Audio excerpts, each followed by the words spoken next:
Hello friends, welcome to Ilma academy. आज हम HEN 101 part 3 देखने वाले हैं यूनिट 4 का, जो कि है रिटन कम्युनिकेशन। ओरल कम्युनिकेशन का हम ऑलरेडी पार्ट देख चुके हैं, जो कि है पार्ट नंबर 2।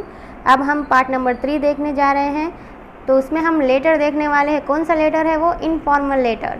ठीक है, यानी कि आपको फैमिली या फ्रेंड का लेटर किस तरह लिखना है, इस बारे में आज हम इस वीडियो में देखेंगे। लेकिन वीडियो शुरू करने से पहले अगर आपको मेरे वीडियोस अच्छे लगते हैं तो प्लीज़ इसे लाइक कीजिए, शेयर कीजिए, कमेंट कीजिए और मेरे चैनल को सब्सक्राइब कीजिए। लास्ट में बेल आइकॉन प्रेस करना ना भूलें फ्यूचर नोटिफिकेशंस के लिए। तो चलिए शुरू करते हैं हमारा आज का वीडियो। लेटर्स लिखते टाइम पर आपको कुछ बातों का ध्यान रखना बहुत ज़रूरी है। वो कौन सी बातें हैं? वो बातें, सबसे पहले आपकी हैंडराइटिंग अच्छी होनी चाहिए, नीटनेस या हम कह सकते हैं क्लीननेस होनी चाहिए आपके लिखने में। जो भी आप पेज पर लिखेंगे, स्पेलिंग मिस्टेक्स नहीं होनी चाहिए। स्मॉल सेंटेंस बनाना चाहिए ताकि पढ़ने वाले को ज़्यादा प्रॉब्लम भी ना आए और उसे आपकी बात अच्छी तरीके से समझ में आए। कॉमा, लेफ़्ट, राइट, टेक्स्ट, ये भी बहुत इंपॉर्टेंट है, इसके भी मार्क होते हैं। पैराग्राफ, सेम सेंटेंसेस, ये जो है ये किस तरह बनाने हैं, कौन कौन से टाइम पे पैराग्राफ लेना है। सेम सेंटेंस को डबल रिपीट नहीं करना है, या जो भी फॉर्मेट है उसके सेम सेंटेंस ही आपको लिखने हैं, वो मैं आपको बता दूंगी। तो इस तरह ये चीज़ें जो हैं बहुत ही कॉमन है एक लेटर लिखने के लिए। ये सारी चीज़ें आपको ध्यान में रखनी पड़ेगी, ये हर लेटर के लिए अप्लाई होंगी। तो सबसे पहले हम ये देखते हैं कि रिटन कम्युनिकेशन क्या है। रिटन कम्युनिकेशन के मीनिंग होते हैं या तो लेटर लिखना, मेमो बनाना, एम्प्लॉयज़ मैनुअल बनाना, ईमेल्स बनाना या फैक्स बनाना। इन सबको हम रिटन कम्युनिकेशन कहेंगे। ये सब टाइप्स है रिटन कम्युनिकेशन के।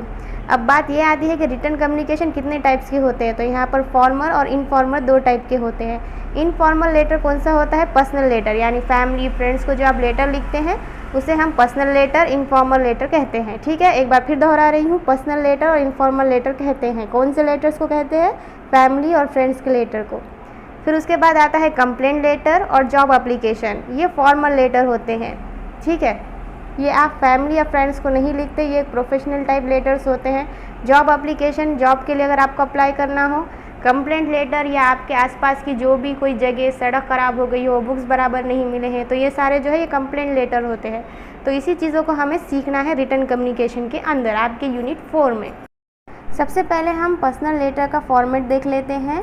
तो आपको कुछ चीज़ों का ध्यान रखना है। पहली चीज़ ये है कि कौन सी चीज़ राइट में लिखनी है, कौन सी चीज़ लेफ़्ट में लिखनी है, कौन से पैराग्राफ कॉमन लिखने हैं, कौन से पैराग्राफ ऐड करने हैं, कहाँ पर कॉमा देना है, कहाँ पर फुल स्टॉप देना है। ठीक है, ये सारी चीज़ें जो है आपको ध्यान रखनी है। जब मैं आपको फॉर्मेट बता रही हूँ, मैं भी आपको बोलूँगी, पर आप भी अच्छी तरीके से अपने दिमाग में डाल लें।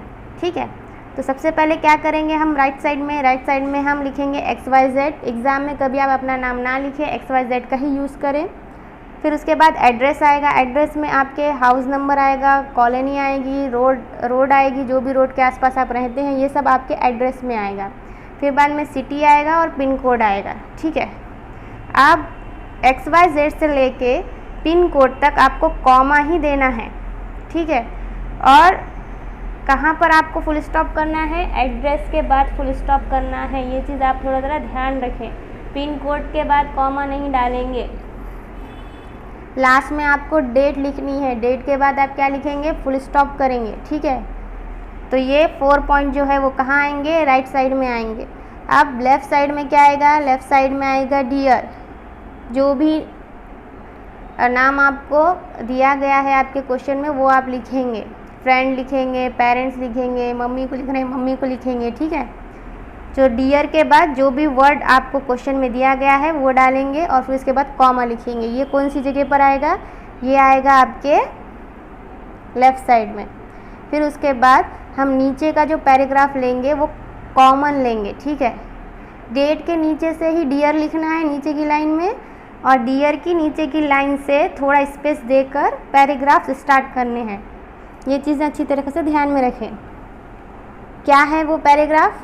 It has been a long time since I wrote to you. I was really feeling bad because I received your letter 2 week ago, but I was busy with my college assignment and class. ठीक है, ये paragraph क्या कह रहा है? ये paragraph कह रहा है it has been a long time since I wrote to you. बहुत टाइम से मैंने आपको नहीं लिखा है। I was really feeling bad, मुझे काफ़ी बुरा लग रहा है because I received your letter 2 weeks ago, क्योंकि मैंने आपका जो लेटर है वो 2 हफ्ते पहले देखा है या मिला है, but I was busy with my college assignment and class. पर मैं बिज़ी था कहाँ पर, कॉलेज असाइनमेंट और क्लास में। तो ये जो है ये आपका कॉमन आएगा, ठीक है, ये पैराग्राफ कॉमन आएगा। नीचे के जो पैराग्राफ है सेम उसी स्पेस छोड़कर क्या करेंगे, पैराग्राफ को ऐड करेंगे। कौन सा पैराग्राफ आएगा यहाँ पर पैराग्राफ आएगा जो भी सिचुएशन आपके क्वेश्चन में दी गई है उससे रिलेटेड आपको यहाँ पे पैराग्राफ लिखना है। अब वो किसी भी सिचुएशन पे हो सकता है, पिकनिक के बारे में, घूमने फिरने के बारे में, कोई प्लेस के बारे में, ठीक है।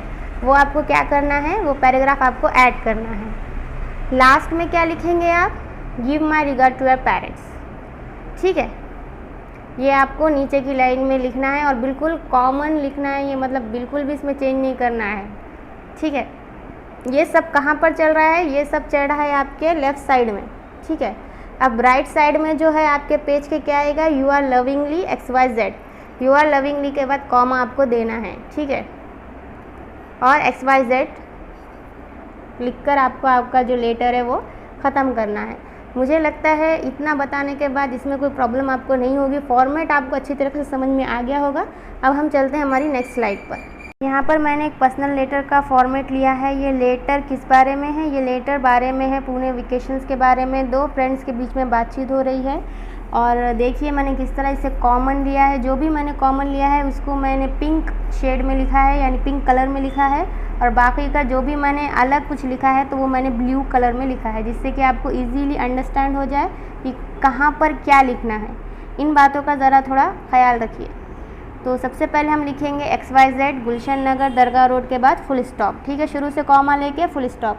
नांदेड़ के बाद पिन कोड 02462, फिर उसके बाद हम लिखेंगे डेट May 7, 2021, ओके।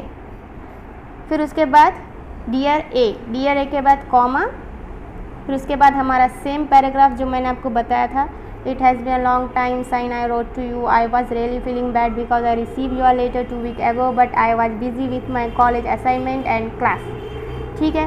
फिर उसके बाद क्या है, फिर उसके बाद हमारा जो नीचे का जो पैराग्राफ है वो हमने ऐड किया है, ठीक है। वो क्या किया है, हमने ऐड किया है। क्या है वो, how are you, Are you studying hard for your exam? I wanted to tell you that you should come to Pune in the vacation for some times. We will have lots of fun, eat lots of mangoes, sleep on the terrace, watch movie and chat all days and night. We have meet for so many days. तो यहाँ पर जो है, यहाँ पर मैंने बहुत कुछ डालने की कोशिश की है।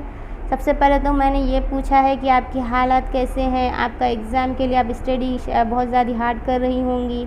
फिर उसके बाद मैंने ये भी लिखा है कि मुझे तुम्हें ये कहना था कि तुम पुणे के लिए आओ वेकेशंस के लिए, किस लिए आओ, ताकि हम सब इंजॉय कर सके, हम दोनों मैंगो खा सके, या हम दोनों अच्छी तरीके से मूवीज़ देख सके, चिट चैट कर सके, और हम काफ़ी दिन तक साथ रहेंगे। तो ये सारी चीज़ें जो है मैंने इस पैराग्राफ में बताई है।